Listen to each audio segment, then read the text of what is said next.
Hello everyone, आपका स्वागत है मेरी क्लास में। इस क्लास में भी हम टाइम एंड वर्क को ही कंटिन्यू करेंगे और पिछली क्लास में मैंने आपको अल्टरनेट डेज़ का कॉन्सेप्ट समझाया था। अगर आपने वो क्लास नहीं देखी है तो उसको जा कर के ज़रूर देखिए, क्योंकि अल्टरनेट डेज़ के बारे में अगर आपको ऑलरेडी पता है तो कोई प्रॉब्लम नहीं होगी, मैं क्वेश्चन बताऊँगी तो। बट अगर आपको कॉन्सेप्ट नहीं पता है तो आपको ज़रूर देखना चाहिए वो क्लास मेरी। तो मैंने आपको पिछली क्लास में अल्टरनेट डेज़ का कॉन्सेप्ट समझाया था कि मान लीजिए 2 पर्सन हैं, तो 2 पर्सन हैं, साथ में काम कर रहे हैं और अल्टरनेट डेज़ कर रहे हैं, साथ में काम कर रहे हैं बट अल्टरनेट डेज़ कर रहे हैं। एक दिन एक ही बंदा कर रहा है काम। तो अगर ए स्टार्ट कर रहा है तो कैसे पेयर्स बनेंगे, बी स्टार्ट कर रहा है तो कैसे पेयर्स बनेंगे, मैंने ये समझाया था। और मल्टीप्लिकेशन समझाया था कि पेयर्स में है तो मल्टीप्लाई कर दीजिए डायरेक्ट, बार-बार पेयर्स बना के लिखने की ज़रूरत नहीं है।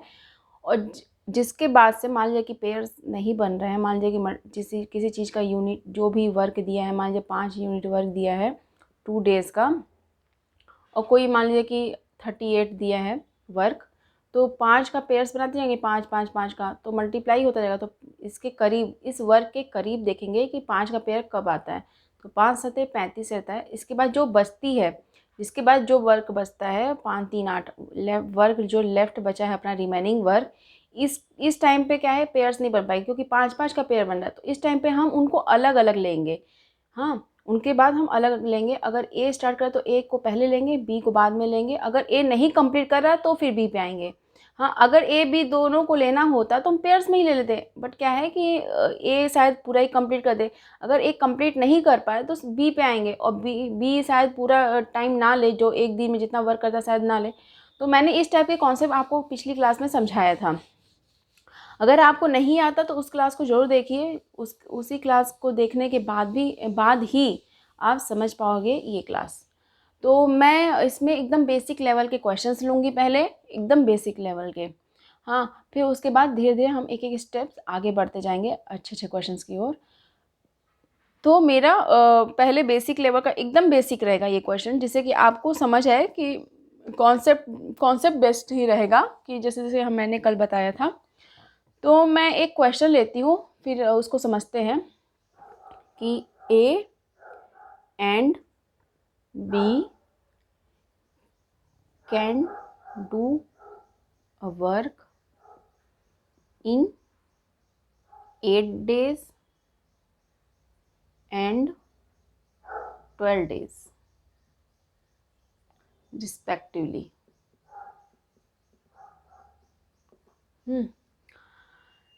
If both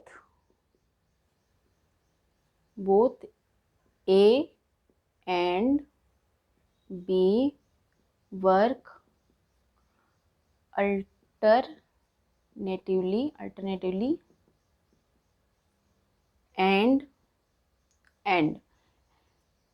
यहाँ से मैं क्वेश्चन को छोड़ देती हूँ। यहाँ से मैंने वैसे क्वेश्चन में एक सेकेंड, मैं यहाँ से क्वेश्चन को चेंज करती हूँ और केस बना देती हूँ कि इफ़, पहला केस ये रहेगा हमारा, if A begins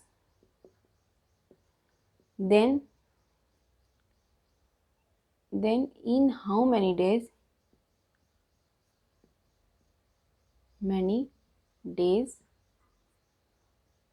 work will be completed. पहला केस मैं ये बनाती हूँ। सेकेंड केस मैं ये बनाती हूँ, if B begins then in how many days work will be completed, ऐसा है। तो मैंने क्वेश्चन में दोनों केस ले लिए कि अगर ए स्टार्ट करता है तो क्या होगा, बी स्टार्ट करता है तो क्या होगा, टाइम, उस टोटल वर्क को करने में कितने टाइम लगेंगे। तो मैंने कल कॉन्सेप्ट समझाया था, उस क्लास को ज़रूर देख लीजिए। हाँ, ए और बी हैं। पहले क्वेश्चन को समझते हैं।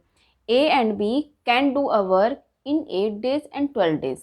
ए किसी काम को, मान लीजिए टोटल वर्क है, इस काम को ए अकेला कितने दिन में करता है, 8 दिन में। इसी काम को बी अकेला कितने दिन में करता है, 12 दिन में। इनका एलसीएम क्या होगा, 12 का टेबल पढ़ेंगे, 12 दूनी 24, 12 दूनी 24, 8 त्रिक 24, 12 दूनी 24, ये कटता दोनों से तो यही कॉमन हो जाएगा अपना एलसीएम टोटल वर्क। ये टोटल वर्क आ गया। अब इसको हटा देंगे बाद में। देखिए ये टोटल वर्क अपना कितना है, 24 है। एफिशिएंसी ऑफ ए क्या है, 3 है। एफिशिएंसी ऑफ बी 2 है। यही है ना, इसको हटा देते हैं। मैंने इससे कैलकुलेट कर लिया। हमारा यही काम होता है कि टोटल वर्क क्या है, एफिशिएंसी क्या है, ये निकालना ना।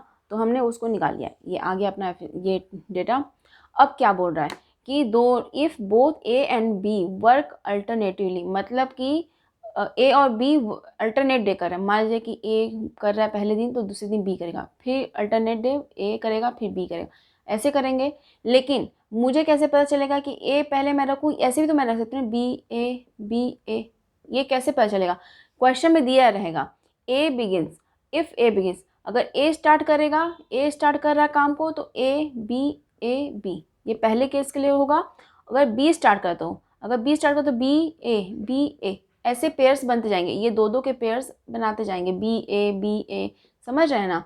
ये दो के पेयर्स बनते जाएंगे, ये दोनों, हाँ ऐसे, हाँ। और जैसे ही पेयर्स पे काम, जैसे क्या होता है कि ए बी, जैसे कि ए का काम एक दिन का लिए, फिर बी दूसरे दिन किया, फिर तीसरे दिन ए किया, चौथे दिन किया, तो अलग अलग ना करके हम इनका पेयर ले करके इनको मल्टीप्लाई कर देते हैं। यही मैंने कल बताया था। हाँ, और जैसे ही पेयर्स पे काम कंप्लीट नहीं हो पाता और कुछ काम बचा जो कि पेयर से कम है, मान लीजिए कि पेयर्स पे इन लोग 5 कर रहे हैं और हमारा काम बचा 1, तो एक काम करने के लिए तो पेयर पे तो हो नहीं पाएगा कि 5 फिर से 5 कर देंगे, नहीं। तो इस पेयर पे जब नहीं कंप्लीट हो पाता है और कुछ कम बचता है उन पेयर से, मान लीजिए कि इन दोनों का काम टोटल वर्क है 5 और बचा कितना हमारा 1, तो उस टाइम पे हम इनको अलग अलग लेकर के, इसको लेकर के करते हैं, फिर इसको लेके। जब पेयर्स पे काम कंप्लीट नहीं हो पाता है और उसके बाद थोड़ा काम बचता है अगले पेयर से, जैसे कि मान लीजिए कि ए और बी का पेयर लेते हैं तो 5 यूनिट काम करते हैं और हमारा बाद में बचा है 2 यूनिट, मान लीजिए मैं एग्जांपल दे रही हूँ, तो उसमें क्या होता है, उस टाइम पे पेयर्स तो बनेगा नहीं क्योंकि इनका पेयर 5 का है, तो उस टाइम पे इनको अलग अलग लेकर के करते हैं। आपको अभी मैं क्वेश्चन समझाती हूँ, उसका सॉल्यूशन बताऊंगी तो आपको अच्छे से क्लियर होगा। ये चीज़ समझ गए ना कि अगर ए स्टार्ट करेगा तो ए बी का पेयर लेंगे, अगर बी स्टार्ट करेगा तो बी ए का पेयर लेंगे ना। अब देखते हैं, क्वेश्चन करते हैं क्या बोल रहा है। ए बिगिंस, अगर ये दिया है अपना, हाँ एफिशिएंसी दिया है ए की और बी की, हाँ, और बोला क्या है कि ए स्टार्ट, अगर ए स्टार्ट करता है तो ए पहले होगा, बी होगा बाद में, तो ए प्लस बी, पहले दिन ये कर रहा है, बी दूसरे दिन कर रहा है, हाँ। ए और बी को दोनों को ऐड करेंगे, अगर इनका वर्क और इनका वर्क, तो पहले दिन ये कर रहा है दूसरे दिन ये कर रहा है, तो 2 दिन में इनका काम हुआ है, जो भी हुआ है 2 दिन लगे ना। ए बी साथ में पहले दिन ही नहीं कर रहे हैं, साथ में नहीं कर रहे हैं, अल्टरनेट डेज पे करें, तो 2 दिन लिया है, 2 दिन टाइम लिया, और 2 दिन में कितना काम कर रहे हैं, अपनी एफिशिएंसी से। एक दिन में अपने एफिशिएंसी से 3 ही वर्क करेगा और बी 2 वर्क करेगा, तो टोटल इनका क्या हुआ, 5 यूनिट वर्क हुआ। हाँ, अब बताइए कि 24 अपना टोटल वर्क है, 5 यूनिट काम किए हैं, हाँ पहले 2 दिन में। अगर इसको 5 का पेयर्स इनके बनते जाएंगे, तो 5 के पेयर्स इनके करीब कब तक रहेगा, मतलब 5 का टेबल पढ़ते जाएंगे, 5 5 10 5 3 15 5 चौक 20, तो 5 को 4 बार पेयर बनाएंगे, मतलब कि इनका 4 बार पेयर बनेगा, तो कितना काम हुआ रहेगा, 20। हाँ, उसके बाद जो पेयर्स बनेगा 25, मतलब कि 25 का पेयर बनेगा, दोनों साथ में काम करेगा, बट वो 25 नहीं ले सकते क्योंकि ये काम 24 का है। आप समझ रहे मैं क्या बोल रही हूँ? तो इस साइड भी टाइम मल्टीप्लाई होगा, 2 दिन का, 2 दिन ऐसे करके 4, तो 8 हो गया, इधर हो गया 8 दिन आ गए, इधर 20 यूनिट अपना काम हुआ। अगर पेयर्स को, क्योंकि एक एक दिन का ना जोड़ करके पेयर्स बना लेते हैं पहले, और जो पेयर्स के बाद उनको मल्टीप्लाई कर देंगे, और कुछ यूनिट बचा है, जो 24 में से 20 यूनिट काम हो गया, अब बचा कितना है वर्क, अपना वर्क बचा कितना है, रिमेनिंग वर्क लेफ्ट कितना बचा है, 24 माइनस 20, बचा कितना है 4। इस 4 वर्क को अब क्या होगा कि इस 4 वर्क को देखिए, ए प्लस बी पे ही खत्म हो रहा था ना पेयर, तो बी पे खत्म होता है, हर बार पेयर जो होता है बी पे खत्म होता है, तो फिर नेक्स्ट जो आएगा ए आएगा ना, क्योंकि ए स्टार्ट करा तो ए आएगा, तो ए काम करेगा। इस 4 यूनिट में से पहला काम पहले कौन करेगा, ए करेगा, ए के टर्म्स पहले ए करेगा, तो ए करता कितना है, 1 डे वर्क 3 करता है, तो 1 डे वर्क मतलब कि ए 3 ही करेगा, वो एक दिन में 3 करता है, तो 8 दिन हो गए हैं, तो 9वां दिन, 3 ये 9th डे, नाइन्थ डे 8 दिन इन लोग ने कितना किया, 20 किया, 20 यूनिट काम किया। नाइन्थ डे ए करेगा और कितना कर पाएगा, 3 यूनिट, 3 यूनिट इसका वर्क रहेगा। अब बचा कितना है, फिर अब बचा कितना है लेफ्ट वर्क अपना, 4 में से 3 ए ने कर दिया 9वें दिन, 8 दिन में 20 यूनिट हो गया, 9वें दिन ए आया, ए ने 3 यूनिट किया। अब बचा कितना है, 4 में से 3 कर दिया इसने, तो 1 बचा है। अब क्या होगा कि अब बी का टर्न है, तो बी का टर्न है, बी कितना करता है, 2 एक दिन में 2 करता है, बट हमारा बचा कितना है काम, 1 बचा है। हाँ, तो 2 यूनिट करता है एक दिन में। हाँ हाँ, लेकिन इसको सिर्फ एक ही करना है, एक ही यूनिट करना है, तो 1/2 डेज में करेगा। आप समझ रहे होंगे मैं क्या बोल रही हूँ। तो 9 दिन तो कंप्लीट 9 दिन काम इतने हुए हैं, और जो 10वां दिन आता है, 10वें दिन का सिर्फ हाफ डे ही काम करता है ये। तो हमारा टोटल टाइम कितना हो जाएगा, 9 दिन तक इन्होंने इतना काम किया, और बी जब 10वां दिन आया, 10वें दिन में सिर्फ उसको एक यूनिट काम करना था, एक यूनिट काम करना था, एक यूनिट काम करना था, और बी 2 यूनिट काम करता है एक दिन में, तो उसका आधा दिन लेगा। तो 9 और प्लस ये आधे दिन प्लस हाफ, तो कितना हुआ, 9 1/2, तो 9 1/2 डेज आ गया टोटल टाइम अपना। दिख रहा है क्या इधर, अपना क्या आ गया ये टोटल टाइम, टोटल टाइम देखा ना आपने, ये समझा ना क्या बोल रही हूँ मैं। हाँ, तो टोटल टाइम अपना कितना आ गया, अगर अगर ए स्टार्ट करता है इफ़ ए स्टार्ट, तो टोटल टाइम कितना होगा, टोटल टाइम क्या होगा अपना, 9 कंप्लीट हाफ डेज। हाँ, ये होगा। अगर अब ये केस हो गया पहला केस, मैंने इस क्वेश्चन में दोनों केस ले लिया है कि अगर ए स्टार्ट करता है और बी स्टार्ट करता है, तो अब मैं बोल रही हूँ बी स्टार्ट करा तो क्या होगा। बी स्टार्ट करेगा तो टोटल टाइम कितना लगेगा, अब ये देखते हैं ना। देखिए, अगर बी स्टार्ट करे तो बी प्लस ए, ये पेयर बनेगा, बी प्लस ए, बी पहले दिन कर रहा है, ए दूसरे दिन कर रहा है, 2 डेज कर रहे हैं इन लोग काम। 2 डेज में कितना काम कर रहे हैं, बी पहले दिन कितना काम कर रहा है, 2 दिन, और ए अपना उस दिन मतलब सेकेंड डे बी कितना कर रहा है, 3 यूनिट। तो 2 + 3 5 यूनिट काम किए इन लोग, 5 यूनिट काम किए। ऐसे ही हमें कितना वर्क करना है, 24 करना है, तो 5 का पेयर बनता रहेगा, लेकिन इसके करीब कितना होगा, 5 का मल्टीपल, 5 चौक 20। हाँ, तो 20 यूनिट काम किए बी प्लस ए मिल करके, तो इधर 2 का मल्टीप्लाई 4 से होगा, तो 8 दिन, 8 डेज ये हुआ। हाँ, 20 दिन। अब 20 के बाद नया पेयर बनाएंगे कि 5 का, तो 5 यूनिट का पेयर नहीं बन पाएगा, क्योंकि 25 पहुँच जाएगा, जो कि 25 हमारा नहीं है वर्क। हाँ, अब क्या है कि इसके बाद इनको अलग अलग कर लेते हैं इन लोगों को। अब क्या है कि बी प्लस ए का पेयर बना, तो लास्ट में 8 मतलब 4 का पेयर जो बन रहा है चौथे दिन, बी प्लस ए पे ही ख़त्म हो रहा है ना वो। अब स्टार्ट कौन करेगा, बी ही स्टार्ट करेगा ना, बी स्टार्ट करेगा। अब बी, इसमें से 20 यूनिट काम हो चुका, अपना लेफ्ट वर्क कितना बचा है, लेफ्ट वर्क 24 में से 20 बच गया, तो 4 बचा, 4 बी पहले दिन करेगा, बी अब स्टार्ट करेगा, और ये 8 दिन कंप्लीट हो गए। और 9th डे जो कर रहा है, बी कर रहा है स्टार्ट, तो बी स्टार्ट कर रहा है, और लेफ्ट वर्क बचा है 4, और बी कितना कर सकता है, 2 कर सकता है, तो बी 9वें दिन बी कितना करेगा, 2 करेगा। अब वर्क कितना बचा, अब वर्क लेफ्ट कितना है, 2 है, अब 2, और 10वां दिन आ गया, 10वां दिन, लेकिन हमें पता नहीं है। देखिए, ए क्या है कि ए कितना काम करता है, 3 यूनिट एक दिन में करता है, और करना क्या है, 2 यूनिट। देखिए 10वां दिन है, लेकिन 10वें दिन का पूरा कंप्लीट नहीं लेगा। देखिए कैसे, देखिए ए है, अब किसका टर्न है, 9वें दिन के बाद ए है, ए का टर्न है। अब क्या है, ये ए एक दिन में 3 यूनिट करता है, 3 यूनिट एक दिन में करता है।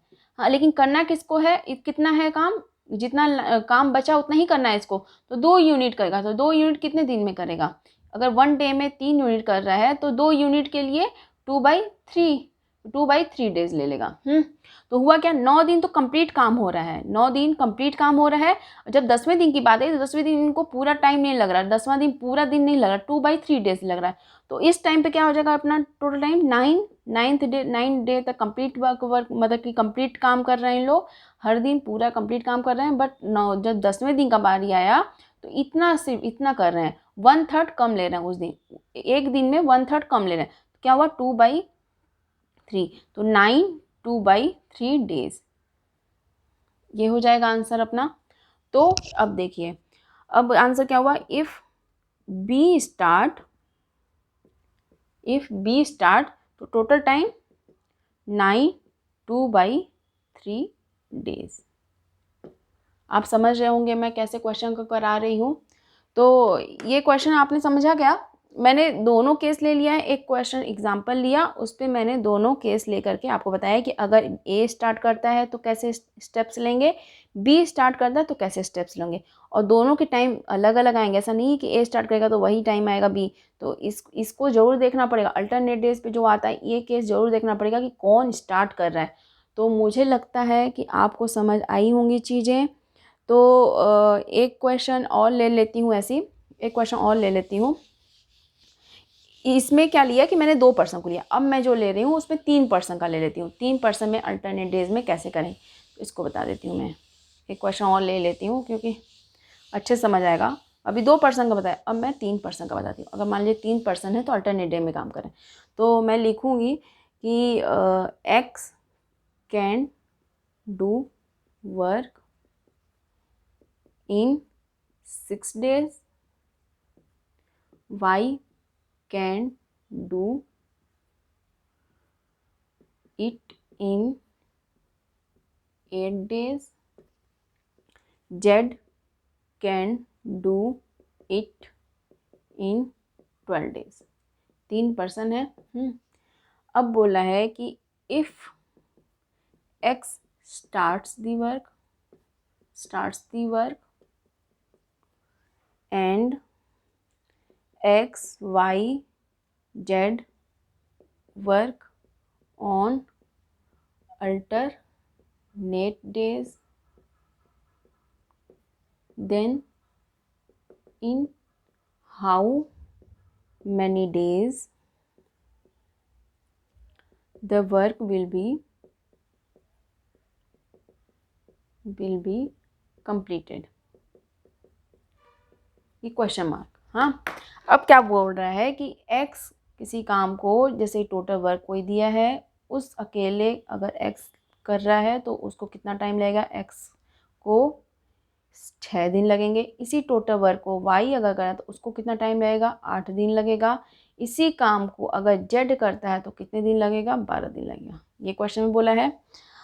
अब इसका एलसीएम क्या होगा, 12 दूनी 24, 24 से सब कट रहे हैं, 6 चौको 24, 8 3 24, 12 दूनी 24, ये आ गया।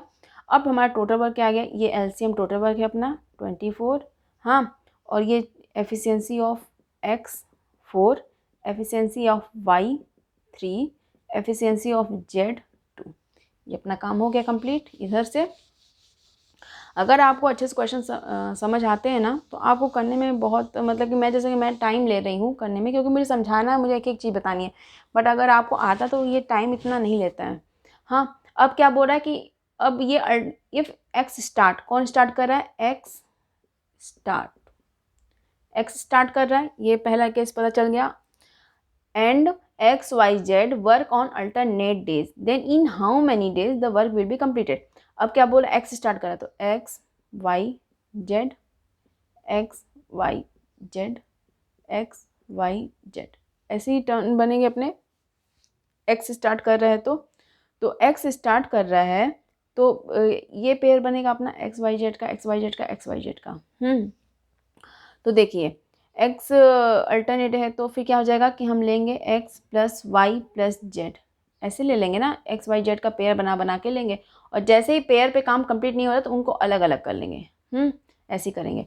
तो x plus Y plus Z एक एक दिन करेंगे, ये पहले दिन करा तो ये दूसरे दिन करा, ये तीसरे दिन करा, तो 3 डेज़ में काम हो रहा है ना। 3 डेज़ में कितना वर्क हो रहा है, ये अपनी एफिशिएंसी करेगा, ये अपनी एफिशिएंसी करेगा, ये अपनी एफिशिएंसी। तो 4 3 7 8 9 यूनिट काम हुआ ना। करना कितना है, 24 करना, कितना है 24 करना है। और 9 का पेयर बनेगा तो 9 दूनी 18, 9 3 27, तो 9 दूनी 18, 9 दूनी 18, 18 पे ही होगा क्योंकि उसके बाद पेयर नहीं बन पाएगा। 27 पहुंच जाता है इसका टेबल, जो कि 27 हमारा वर्क है ही नहीं, 24 पे ही कंप्लीट हो रहा है, तो ये ज़्यादा हो जाएगा, इसलिए हम इसके बाद का पेयर नहीं लेंगे। उसके बाद इनको अलग अलग लेंगे। तो क्या हुआ, इधर 9 दूनी 18 पे कंप्लीट हो रहा है, इधर 18 और इधर 2 डेज़, तो 6 डेज़ हो गया। 2 से मल्टीप्लाई हुआ 6 डेज़। हाँ, तो 6 डेज़ में 18 वर्क हो रहा है। अब अपना वर्क कितना बचा, वर्क लेफ्ट, कितना वर्क बचा अपना, 24 है माइनस 18, 4 4 8 6, 6 यूनिट, 6 यूनिट बचा। 6 यूनिट में अब क्या है कि इसके बाद पेयर हट गया, पेयर जैसे हटा, जैसे मान लीजिए यहाँ पे पेयर कंप्लीट हुआ तो उसके बाद एक्स अलग आएगा, फिर वाई, फिर जेड, तो एक्स से ही स्टार्ट हो रहा ना। तो अब एक्स की बारी है, कौन से डे, 6 डेज इन लोग 18 के, और सेवन्थ डे कौन करेगा, सेवन्थ डे एक्स करेगा, एक्स, हाँ एक्स करेगा। सेवन्थ डे की बात हो रही है, सेवन्थ डे की बात हो रही है। एक्स स्टार्ट करेगा काम को, एक्स एक दिन में 4 करता है, तो वो एक दिन में मतलब एक दिन में 4 कर रहा है, तो ये 4 पूरा करेगा, क्योंकि 6 है और जो कि 4 कम है उससे 4 दिन गए, ये सेवन्थ डे कंप्लीट, 7वें दिन 4 यूनिट हो गया काम। अब बचा क्या, 6 में से 4 इसने कर दिया, अब बचा कितना, लेफ्ट वर्क कितना बचा, लेफ्ट वर्क बचा अपना 6 में 4 गया 2। अब किसका टर्न आ गया, वाई का टर्न आ गया।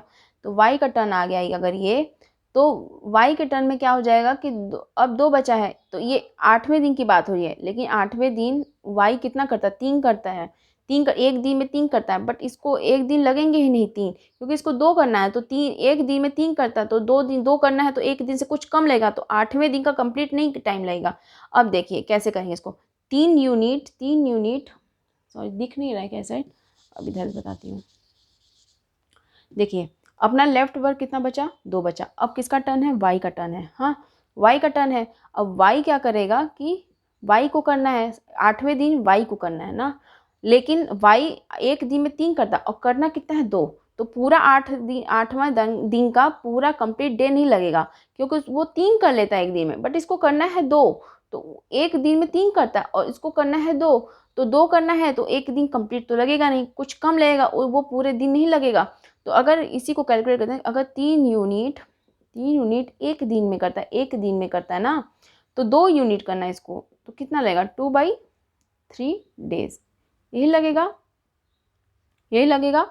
तो 2/3 डेज, ये 7 दिन तो ये लोग कंप्लीट काम कर रहे हैं, लेकिन 8वें दिन की बारी आई तो 1/3 कम कर रहे हैं, तो टोटल टाइम कितना हो जाएगा अपना, टोटल टाइम इधर 6 दिन कंप्लीट लिए, 7वां दिन कंप्लीट लिए, 8वें दिन की बारी आई तो 2/3 का टाइम ले रहे हैं, तो 7 दिन कंप्लीट ले रहे हैं प्लस 2/3, तो आंसर क्या हो गया अपना 7 2/3 डेज, ये आंसर हो गया 7 2/3 डेज। आपको दिख रहा है ना, तो एक्स स्टार्ट करता है XYZ करेंगे, उसके बाद क्या होगा कि सेवन्थ डे ऐसे होगा, फिर 2/3 डेज ऐसे होगा।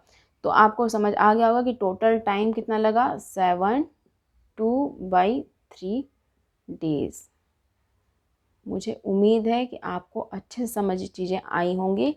तो मैंने दोनों कॉन्सेप्ट अच्छे से कराया है, जो भी पिछली क्लास में मैंने अच्छे से कॉन्सेप्ट कराया, और इसमें भी कॉन्सेप्ट समझाने की कोशिश की हूँ कि कैसे यूज़ किया जाता है। तो इस क्लास में सिर्फ इतना ही, क्लास लंबी हो जाएगी अब, तो नेक्स्ट क्लास में और अच्छे क्वेश्चंस कराऊंगी। बेसिक से ही स्टार्ट कर रही हूँ उसको, अल्टरनेट डेज को कराना। बहुत अच्छे क्वेश्चंस होते हैं, ऐसा नहीं है कि अल्टरनेट डेज में छोटे छोटे क्वेश्चंस होते हैं, अच्छे क्वेश्चंस होते हैं, थोड़े से ना ट्रिकी क्वेश्चंस भी होते हैं। तो मैं क्वेश्चंस मैं मतलब कि उम्मीद करती हूँ कि आपको समझ तो आ ही गया होगा अभी, बट ये भी है कि मैं अच्छे क्वेश्चंस कराऊंगी, तो मैं उसके लिए भी उम्मीद करूँगी आपसे कि आपको वो भी चीज़ें समझ आएंगी अच्छे से।